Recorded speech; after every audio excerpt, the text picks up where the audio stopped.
If you could leave me with one piece of advice, what would it be? Make mistakes, but don't regret them. Learn from them. Laro tayo!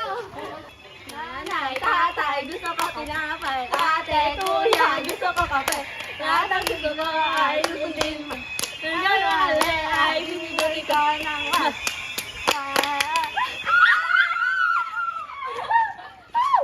Alam nyo, kayo ang best friend forever ko. Alam nyo, sana ganito na lang tayo palagi. Sobrang saya. Ang saya. Sana ganito na lang palagi.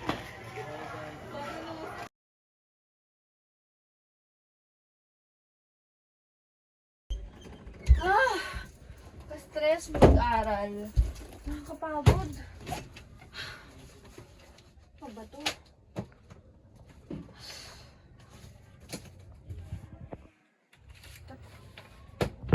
Uy, Grace! Lumapit ka nga dito. Bakit na naman ba? Ano ba tong grades mo? Ayan, napapala mo kakabarkada eh. Bakit di mo gayahin ng ate mo? Matalino, masipag, eh ikaw. Puro ka na lang lakwatsa. Puro na lang mali nakikita nyo. Hindi nyo man napapansin ang efforts ko. Pagod na ako sa inyo. Nakakasal na kayo? Nakakapagod na lahat. Nakakapagod na mag-aral. Lagi na lang kino-compare sa iba.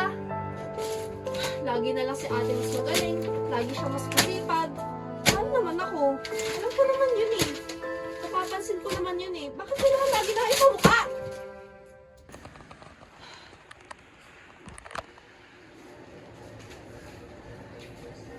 Uy, Grace, bago to ah. Anong trip yan? Ano ba? Ba't ba kayo nangangialam? Anong nangyayailam? Eh, hindi ka naman ganyan dati. Bakit? Masama bang sumubok ng bago? Hindi naman masamang sumubok. Pero bakit naman ganito? Hindi ka naman ganyan ah. Hindi nyo kasi ako naiintindihan. Hindi nyo alam pinagdaraanan ko. Ano ba pinagdadaanan mo? Wala na kayong pakialam doon. Anong wala? Ano ba tayo? Magkakaibigan tayo, di ba? Dapat sa amin ka naglalabas ng galit. Hindi yung gagawa ka ng kung ano-ano.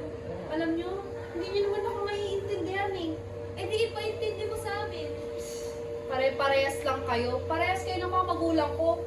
Mga hindi kayo marunong umintindi. Ganyan ba tingin mo sa amin? Kung ganyan, magkalimutan na tayo. Pinagsabihan ng ganun. O bakit? Kailangan niyo yun para maalog utak niya? Oo. Baka kayo naman mag-away. Alam mo, sa mga panahon ganito, dapat tayo-tayo lang din nagtutulungan. E di siya kausapin mo. Uy, Grace. Bakit na naman? Sorry nga pala kahapon. Siguro nadala lang din ng emosyon si Denden. Nag-aalala lang din yun sa'yo. Alam nyo, tigilan nyo ako sa kakaganyan nyo. Porket kasi mas maayos kayo eh. Alam nyo, napakayabang nyo. Porket mas magaling kayo sa ganito, mas magaling kayo sa ganyan. Bakit mo naman minamasama? Wala namang panahon na nagmamataas kami sa'yo ah. Anong panahon? Bakit? Totoo naman ah. Lagi nyo mas pinapakita na mas maayos yung buhay nyo sa akin. Na may mas maayos kayong pamilya. Lagi na lang kayo mas magaling, kayo mas masipag, kayo mas matalino, kayo maayos buhay. Oo na, kayo na.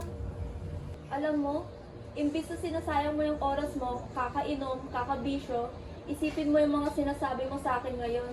Isipin mo yung mga sinasabi mo sa mga taong gustong tumulong sa'yo, sa mga taong nagmamahal sa'yo. Mauna na ako. Ano kaya yung sasabi ni Riz? Parang ako na yung may problema. Kahit sa pamilya ko, sa tatay ko, lahat sila galit. Parang may mali. Ano kayang gagawin ko?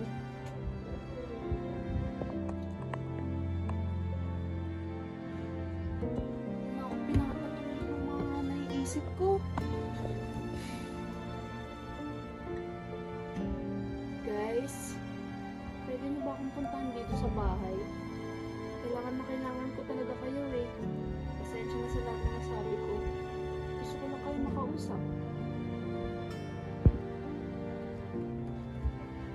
mas masang ka na ba?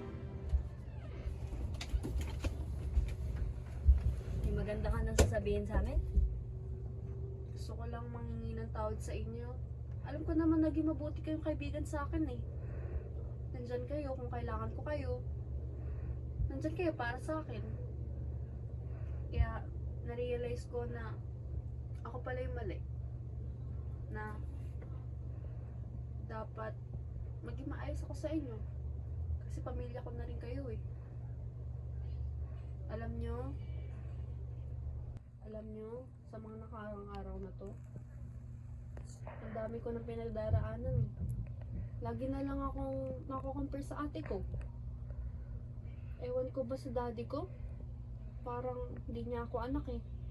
Kaya ngayon, nagkakaroon na ako ng mga challenges sa buhay ko na parang nagiging irresponsible na rin ako. Hindi ko na alam gagawin ko.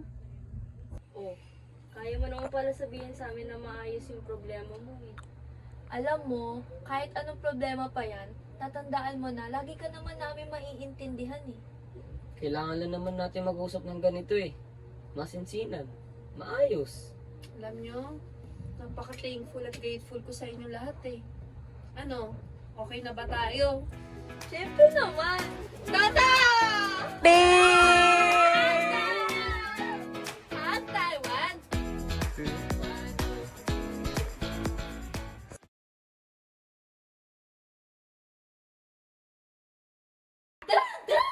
Nakapasa ako ng scholarship internationally! Wow! Congrats, anak! Thank you, Dad. Tsaka, nga po pala, sorry sa lahat. Sa inuugali ko sa inyo. Sorry din. Stress lang ako sa work. Okay lang po yun. Basta alam ko, proud na proud po kayo sa akin palagi. Siyempre naman. Thank you po. Maisip man nating may mas magaling sa atin, lagi nating tatandaan na tayo pa rin ay magaling. Kahit ano pa man ang mangyari, kahit pa man tayo ay magkaroon ng problema laban sa ating sarili, lagi natin tatandaan na laging nandiyan ang ating pamilya at kaibigan. Magkaroon man tayo ng mga problema na sinasarili, lagi natin tatandaan na meron palagi tayong masasabihan.